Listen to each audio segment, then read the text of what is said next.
Paz e graça, meus queridos e amados irmãos, Deus abençoe a todos vocês. Como é que estão vocês?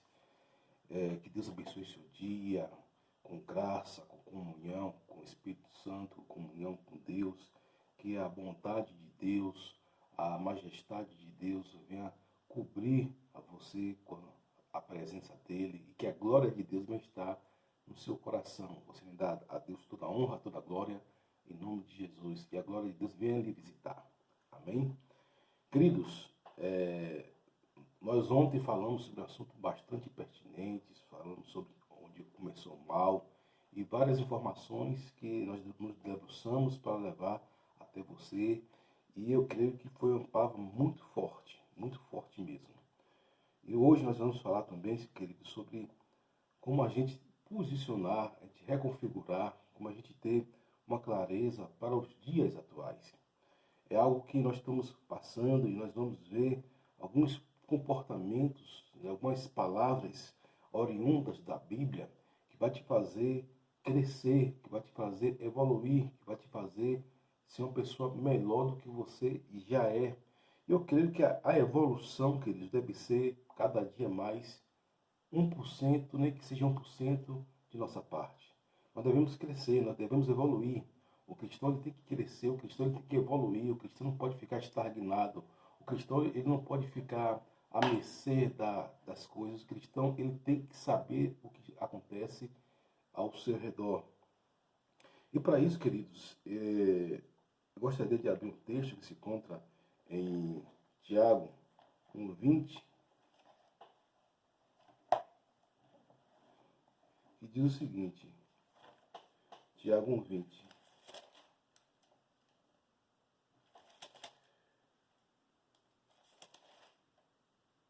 Porque a ira do homem não opera a justiça de Deus.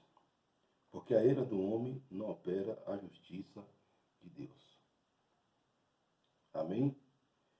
Então, queridos, a ira do homem ela não opera a justiça de Deus. Eu estava assistindo um filme ontem chamado A Ressurreição. E o filme fala sobre um soldado que,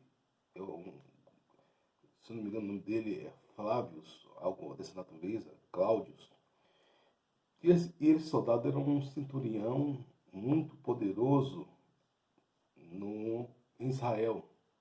E Pilatos, ele tinha esse soldado como um soldado muito afluente, muito influente, muito eficiente, eficaz.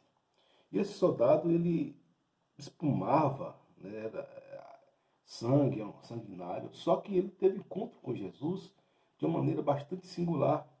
Ele ouviu falar de Jesus, ele foi interrogar as pessoas, porque, como diz a Bíblia, houve, depois da morte de Jesus, houve toda uma tramóia de Satanás para poder espalhar boato que roubaram o corpo de Jesus e aquela celeuma toda. No entanto, o que eu acho bonito, que eu sempre falo que tem coisas que não tocam, e quando toca é a glória de Deus nos tocando, foi quando aquele homem ele se encontra com Deus, quando aquele homem ele se encontra com Jesus, e Jesus fala o coração daquele homem. E aquele homem larga tudo e segue a Jesus. Eu me lembrei de Bartimeu, e Bartimeu deixou a capa e seguia Jesus estrada fora. Então aquele homem largou tudo, aquele soldado romano, um homem implacável, eficiente, eficaz, que matava sem dó, sem nenhuma consideração, sem dó e sem piedade. Mas aquele homem ele foi e se tornou um servo de Cristo. Possivelmente Cristo apareceu a ele, como passa ali no filme. É um filme que renova a nossa fé, é um filme que tem um conteúdo muito grande. É meio hollywoodiano, mas de maneira nenhuma deixa de compreender os assuntos nos tocantes a um avanço espiritual para a nossa alma. Então, o que eu vi, queridos, é que é algo tremendo naquele filme. E aquele homem, ele se torna, vai da ira ao amor. Deus começa a quebrantar ele, Deus começa a quebrar ele do início ao final. E aquele homem se torna um homem, um servo de Cristo. Porque é isso que Cristo faz, queridos. É isso que Cristo faz. E ele vê os discípulos, vê Jesus, e a conversão dele é bonita. Porque quando ele vai pegar os discípulos, né, ele vê Jesus agindo naturalmente, como era de praxe, a gente não vê Jesus em nenhum momento desesperado, a gente não vê Jesus em nenhum momento atônito, né, a não ser como estava em base de reflexão espiritual, ele estava concentrado, né? Mas fora disso, Jesus ele tinha uma paz, né? Tem uma paz e transmite essa paz que excede todo o nosso entendimento. Amém? Queridos, e aí o que ocorre? A ira do homem não opera a justiça de Deus, né? A ira do homem, ela não opera a justiça de Deus. Então, Tiago vai dizer o seguinte, que não adianta você se irar, não adianta você ficar brabo com a coisa, porque você foi injustiçado com o desamor de alguém. Por que diz? É por isso que você precisa permanecer no amor. A Bíblia fala assim, permaneça no amor fraternal. Não esqueça da hospitalidade, porque alguns não o sabendo hospedaram anjos. Ou seja, você precisa ser uma pessoa que conheça a Bíblia e permanecer no amor, porque o amor lhe livra da religiosidade, porque nós somos seres, queridos, frágeis, frautos, e o amor ele vai brindar a todos nós de sentimentos negativos, de sentimentos pérfidos, de sentimentos sórdidos. E Cristo, a maior lição que Cristo ensinou é o amor. A maior lição que Cristo ensinou é o amor. A maior lição que Cristo ensinou não foi você ser uma pessoa vingativa, não é você ser uma pessoa tola, não. A maior lição que Cristo ensinou é o amor. Agora, o amor, ele tem duas faces. O amor tem duas faces. As pessoas pensam que amor é só aquele cara que passa a mão na cabeça, que diz amém para tudo que você fala. Não. O amor, queridos, ele é disciplinador. O amor, ele é disciplinador. O amor, ele tem disciplina. Toda vez que você vê um filho rebelde, um filho fora dos padrões, é porque ele se tornou um filho, como diz outro, mimado. Um pai que dá a um filho toda a liberdade de que ele quer, ele é um pai tolo. O pai não pode ser um pai agressivo, de bater no filho ao ponto de derramar sangue, esse tipo de coisa que você sabe que é insano, mas também não pode ser um pai liberal, aonde o filho faz o que quer e passa a mão no filho, a cabeça do filho, não. Queridos, há duas coisas na Bíblia que é disciplina e ordem, ordem e decência. E as pessoas se esquecem disso. As pessoas se esquecem que Deus ele é amor, mas também é justiça.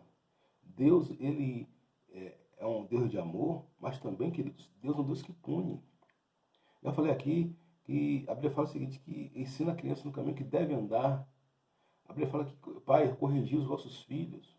E hoje você precisa corrigir seus filhos, levar seus filhos com amor, a correção tem que ser com amor. E você vai ver como você vai produzir filhos excelentes. As falhas sempre estão nos pais. Quando você vê um filho rebelde, um filho que, sobretudo, dá trabalho à sociedade, queridos, não é questão de julgamento, não é questão de você estar apontando o dedo, mas sempre as falhas sempre estão no pai, porque o pai dá toda a liberdade. O pai não corrige como tem que corrigir, o pai não fala como tem que falar, o pai não chama atenção como tem que chamar. E também isso é em qualquer área, em relacionamentos, isso é área de amizades. Por quê? Porque tudo tem um limite e você tem que falar a verdade, aquilo que você sabe que é verdade. Aquilo que você precisa saber o que é verdade.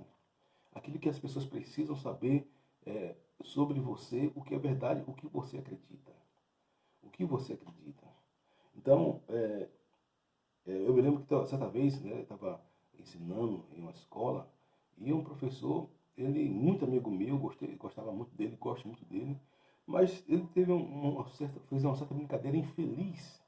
Eu como cristão, né, esperei o momento certo, falei com ele e ele entendeu. Eu falei, olha meu irmão, eu sou cristão, não brinco com esse tipo de valores, né, com esse tipo de coisa, e nada contra você. Ele, não, meu irmão, tudo bem e tal. Acabou, terminou por ali. Porque hoje o que as pessoas querem é libertinagem. Libertinagem.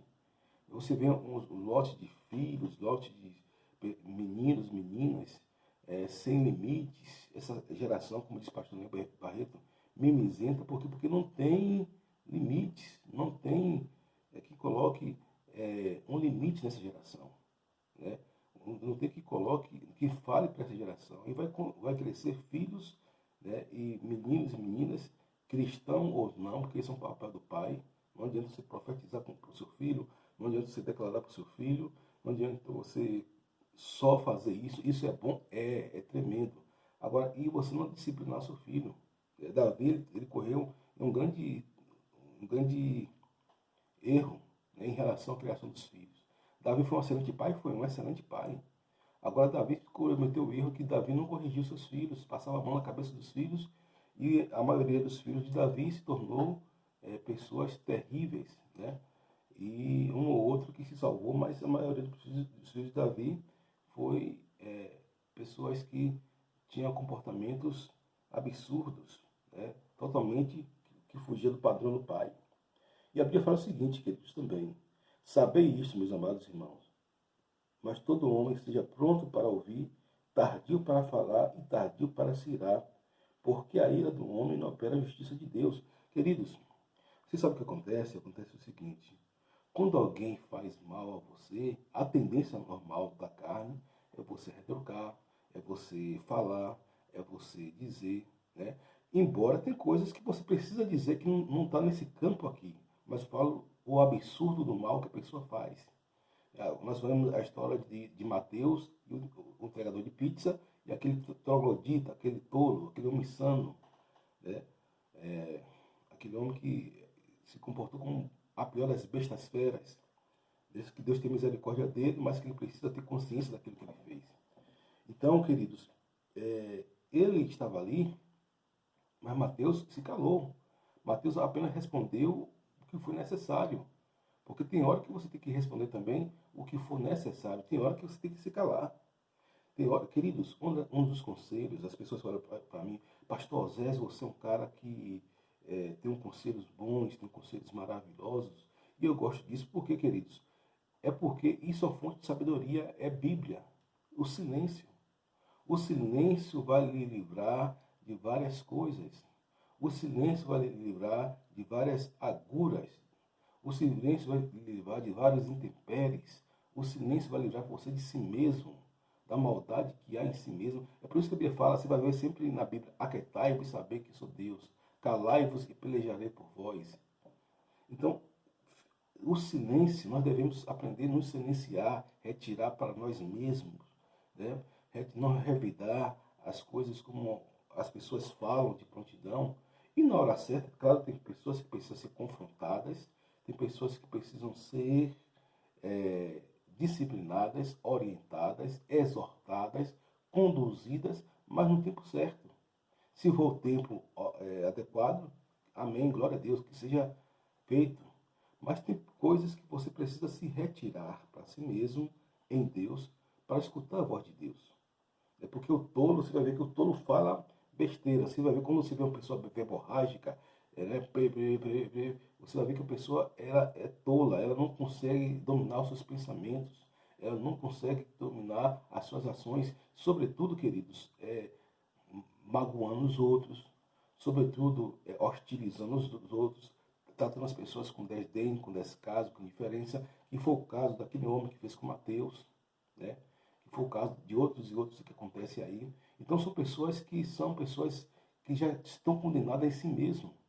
São pessoas que não precisam de diagnóstico nenhum, são pessoas que a própria sociedade, o próprio mundo faz acepção dessa pessoa no sentido que se priva dessa pessoa, porque às vezes você precisa se retirar para você proteger a si mesmo. Uma vez que você é influente, você influencia as pessoas, você precisa estar atento para, pela influência das pessoas, você não ser influenciado. Ande com todos e seja com alguns. Ande com todos e seja com alguns. Ora, se eu tenho um amigo que ele tem a amizade dele, vai me fazer mal, eu vou me retirar, né?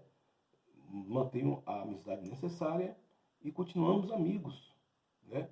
Agora, se eu tenho um amigo que vai me fazer melhor, vai me levar melhor, para um nível melhor, para ser uma pessoa melhor, para ser um cristão melhor, para ser um profissional melhor, para ser um cidadão melhor, eu vou estar junto com esse amigo.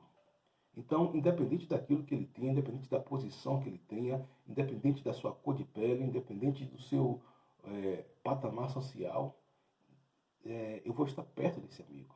Né? Então, queridos, então, isso que Deus faz. Né? É isso que Deus faz. Então, tardio para falar, tardio para se irar, né? Porque a ira do homem não pela a justiça de Deus. A justiça de Deus, queridos, ela vem. O homem tem que dizer que a justiça é nua e crua. Não, a justiça não é nua nem crua. Isso é coisa da carne. A justiça de Deus é apenas a justiça de Deus. A justiça de Deus não vem com aquele desejo, eu quero que esse desgraçado pague, eu quero que essa desgraçada pague. Isso não existe. Não existe isso no conceito de Deus. E o cristão não pode viver com essa teologia, não pode viver com esse princípio. Né? O cristão tem que viver baseado na palavra de Deus. É a palavra de Deus que nos norteia, é a palavra de Deus que nos dá paradigmas, é a palavra de Deus que nos dá arquétipos, é a palavra de Deus que nos dá decisões. Agora, repito, tem pessoas que você precisa confrontar, tem pessoas que você precisa colocar na parede, né? E isso o Espírito Santo de Deus vai discernir. Né? Tem pessoas que você precisa falar com aquela pessoa a verdade, né? Porque conhecer a verdade o libertará. Mas há o tempo para tudo. Né? Se for o tempo de você falar a verdade, fala a verdade, doa a quem doer. Né? Doa a quem doer. Porque, queridos, conhecereis a verdade vos libertará. Nada podemos contra a verdade, além da verdade. Fiz vosso inimigo dizendo a verdade, santifica na palavra, a palavra verdade. Se, pois, o Filho do Homem vos libertar, verdadeiramente sereis livres. E tem outra, João 14,6. Eu sou o caminho, a verdade e a vida. Ninguém vê o Pai senão por mim. E aí, você vai ver versículo da verdade, né, permeando a Bíblia, porque a verdade é Cristo Jesus. Jesus, né, em nós, a esperança da glória. Então, queridos, você precisa ser cheio do Espírito Santo, cheio de Deus, né? E perdoar as pessoas, se calar como tem que se calar, falar como tem que calar, né? Às vezes as pessoas falam, rapaz, às vezes estou numa roda de amigos, e eu estou ali me calando também sobre tudo para aprender, para aprender. E a pessoa só fica falando, porque eu sei que eu falo e falo daquilo que eu sei. Mas se eu for, como um homem sábio, falar apenas para me aparecer ou para poder ter autoridade, eu não falo, eu espero ouvir mais do que falar. Né? Isso é uma sabedoria divina. Né? Outra coisa, queridos, é o seguinte, que eu quero falar para vocês, é que o reino de Deus, ele está dentro de nós. Veja que Jesus falou, interrogado pelos fariseus sobre quanto havia de vir o reino de Deus, respondeu-lhes e disse, o reino de Deus não vem com aparência exterior, nem dirão ele aqui ou ele ali, porque eis que o reino de Deus está entre vós. Né? O reino de Deus está entre vós, está dentro de nós. Por quê? Porque o reino de Deus, queridos, é para todo mundo. Todo mundo pode fazer e participar do reino de Deus. Porque o reino de Deus poderia ser apenas fazer uma função. Apenas é uma função. Não. O reino de Deus está dentro de nós. Tantas pessoas fazem o reino de Deus dentro de casa. Tantas pessoas fazem o reino de Deus nos ribeirinhos, nas Amazonas, no Amazonas, naqueles ribeirinhos, nas favelas. Tantas pessoas fazem o reino de Deus acontecer no seu bairro. Tantas pessoas fazem o reino de Deus acontecer em regiões inóspitas, esquecidas pela humanidade. Eu vi um projeto sobre ação missionária na África, na China, na Índia, em vários outros países hostis. Isso é fazer o reino de Deus acontecer. Tem vários missionários que estão em países hostis, como a Arábia Saudita, como Coreia do Norte, como Cuba, como China, como Arábia Saudita, como Sudão, como Irã, como Iraque. Tem pessoas, queridos, que estão lá e fazendo rede de Deus. São pessoas que não são conhecidas, são pastores que muitos deles deixaram tudo para poder ganhar uma alma e não sabe se volta. Ele não sabe se volta para casa. São pensionários, são pessoas. Então o reino de Deus, ele começa dentro. O reino de Deus não significa que você vai ter uma grande igreja, que você vai ter um grande ministério, no sentido aos olhos dos homens. Não, querido, se for para ter glória a Deus, mas se contente com aquilo que Deus deu a você. Se contente fazer a vontade de Deus. Isso quer dizer convergência. É convergência. A vontade de Deus é boa, perfeita e agradável. Boa, perfeita e agradável. O reino de Deus que está dentro de você. Lembre-se disso. O reino de Deus está dentro, não está fora. O reino de Deus está dentro de você, não está fora. O reino de Deus não está nas pregações de Camboriú. O reino de Deus não está nas pregações de cruzadas. Somente nisso. Não está somente nisso, mas está dentro de você. Então, frutifique o amor, desenvolva o amor, queridos. O amor ele precisa ser desenvolvido. O amor ele precisa ser estimulado. O amor precisa ser provocado. O amor precisa ser mentalizado por você. Então, você precisa desenvolver o amor. O apóstolo Paulo fala o seguinte, olha, exercita-te, fala para Timóteo, exercita-te no amor. Exercita-te no amor, ou seja, é um exercício, até mesmo às vezes contra a sua própria vontade, mas você precisa exercitar-se no amor. Amém, queridos? Então, queridos, o reino de Deus, ele começa dentro. E você vai ver também, queridos, a ressignificação daquilo que nós falamos ontem, né? Que se encontra em Colossenses 2:15, e diz o seguinte: e despojando os principados e potestades, os expôs publicamente, e deles triunfou em si mesmo. Portanto, ninguém vos julgue pelo comer, ou pelo saber, ou pelo beber, ou por causa dos dias das festas, ou da lua nova, ou dos sábados, que são sombras das coisas futuras, mas o corpo é de Cristo. Queridos, nós fazemos parte do corpo de Cristo. O apóstolo Paulo fala o seguinte, olha, ninguém julga você pelo comer, pelo beber, porque é Jesus que fez o sacrifício todo. Você viu aquela mensagem que nós demos ontem sobre a rebelião de Satanás, de seus demônios, mas Cristo, ele triunfou sobre Satanás num ato de morrer na cruz, né?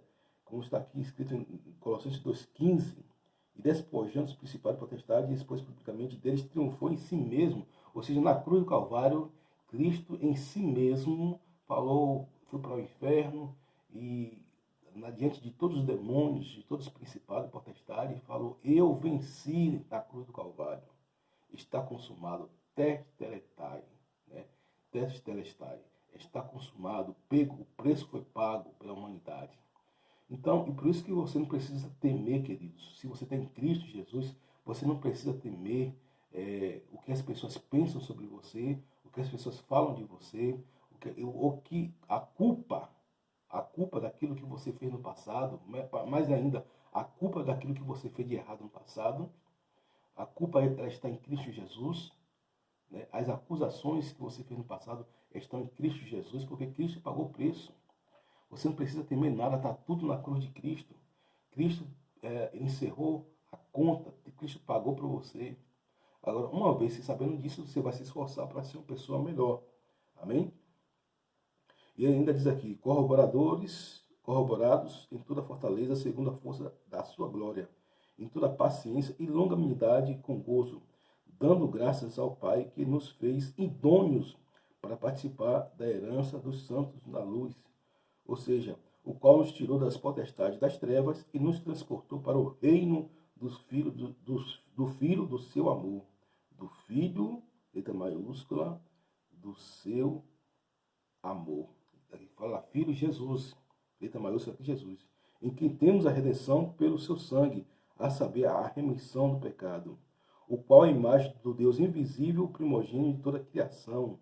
porque nele foram criadas todas as coisas que há no céu, na terra, visíveis e invisíveis, sejam tronos, sejam dominações, sejam principados, sejam potestades, tudo foi criado por ele e para ele. E ele é antes de todas as coisas, e todas as coisas subsistem por ele. Ele é a cabeça do corpo, da igreja, é o princípio, o primogênito dentre os mortos, para quem tudo tenha a preeminência, porque foi do agrado do Pai que toda a plenitude nele habitasse. E havendo por ele feito a paz pelo sangue, a sua cruz, por meio dele, reconciliasse consigo mesmo todas as coisas, tanto as que estão na terra como as que estão no céu. A vós também, que noutro tempo ereis estranhos, inimigos do entendimento pelas vossas obras, mas agora, contudo, vos reconciliou. Então, queridos, o sangue de Cristo, ele nos reconciliou. O que o apóstolo Paulo estava falando aqui é que Jesus nos transportou das trevas para a maravilhosa luz através do sangue de Cristo. Não é através do nosso conhecimento, não é através do nosso tempo de igreja, não é através da nossa sabedoria, não. É através do sangue de Cristo, porque o sangue de Cristo tem poder. Queridos, você tem a magnificência de saber, né, do poder de Deus na sua vida. Você não tem ideia, tá? Nem eu tenho ideia, ninguém tem ideia.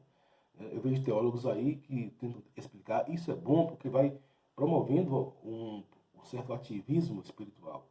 Mas, de fato, ninguém vai saber explicar na sua plenitude, a não ser quando nós estivermos diante de Deus face a face, desse poder maravilhoso que Cristo ele nos resgatou das mãos do diabo. Porque o sangue de Cristo nos comprou das trevas, né, do diabo, das mãos do diabo, e nos transportou para a maravilhosa luz, como diz aqui, para todo naquele que crê. Porque é o seguinte, é todo mundo? Não é todo mundo. Tem que fazer o ato de crer. Romanos 10:9, se com tua boca confessares que Jesus Cristo é o Senhor, em teu coração, crê que Jesus Cristo é de todos os mortos, então será salvo.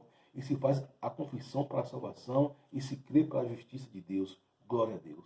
Então você precisa crer, queridos, você precisa entender que Cristo ele fez o sacrifício por você. Que Cristo ele fez essa obra maravilhosa para você. Por isso toda culpa, toda acusação, todo medo, toda terror ou pavor que você vive, lance na cruz de Cristo, porque lá encerra, né, a sua dívida. E Cristo carregou sobre si todos os nossos pecados, todas as nossas dores. O castigo que nos traz a paz estava sobre Cristo Jesus. O castigo que nos traz a segurança, a vida eterna, estava sobre Cristo Jesus. Como diz a matéria soteriologia, Cristo ele morreu por nós e pronto. O que nós vamos fazer? Buscar santificação. É isso, a Bíblia resume isso. Cristo morreu por nós e pronto. E nós devemos fazer, buscar a santificação. Né? Porque, queridos, você precisa entender que você não tem que entender, às vezes você procura saber o tempo de Deus. Né? Não entenda o tempo de Deus. Você não precisa entender o tempo de Deus. Você tem que aceitar o tempo de Deus na sua vida. Às vezes você está em Cristo, você procura algo, você procura uma resposta. Não procure resposta para tudo. Apenas aceite algo de Deus na sua vida. Queridos, tem muitas coisas que a humanidade, os maiores teólogos, os maiores estudiosos, pessoas boas, não falo desses jovenzinhos de internet que lê 2, 3 livros, né, não tem uma vida cristã abalizada e fica falando besteira na internet. Não, falam pessoas conceituadíssimas, com a vida ilibada e com notório saber bíblico. Eles falam o seguinte, que não há resposta para tudo na Bíblia. Não vai ser eu nem você que vai dar resposta para as agruras da vida, para os intempéries da vida. Agora, se crer somente, creia somente e você vai ver a glória de Deus. Creia que Deus vai fazer grandes coisas, faça declarações poderosas, né? E tenha certeza de uma coisa, o seu futuro, Deus já está lá. No seu futuro, Deus está lá. Né? No seu futuro, Deus está lá. Agora, tenha ações poderosas diante de Deus. Ore, queridos, creia. Né? Creia. Ore, creia, declare. Né? Libere palavra positiva na sua vida. Não deixe sair da sua boca palavra negativa, queridos. Só deixe sair da sua boca palavra positiva. Porque isso muda o ambiente. Você precisa transformar o seu ambiente, né, em um ambiente que Deus se agrada de estar. Você precisa ser uma pessoa que Deus agrada de estar com você. Você precisa ser uma pessoa que Deus quer estar com você. Você precisa ser uma pessoa que Deus precisa estar com você. Você precisa ser uma pessoa que Deus vem dizer: eu tenho prazer de estar com meu servo Oséias. Eu tenho prazer de estar com meu servo.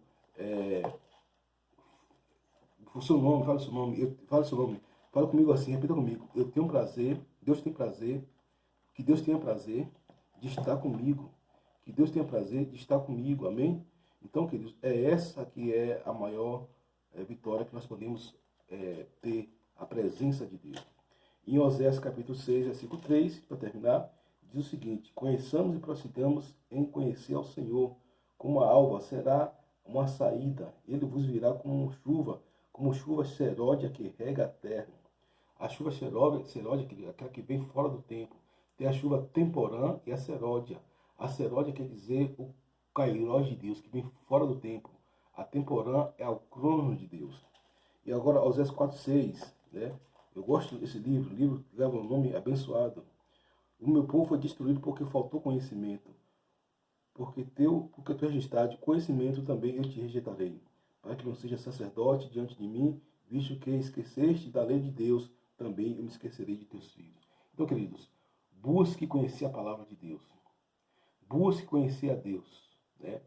E conheça, prossiga em conhecer a Deus, porque eu tenho que fazer jus ao nome desse livro. Né? Conhecer a Deus, queridos, buscar a presença de Deus e viver com Ele plenamente em corpo, alma e espírito. Deus abençoe você. Um ótimo final de semana. Amanhã voltaremos. Que Deus abençoe o seu corpo, a sua alma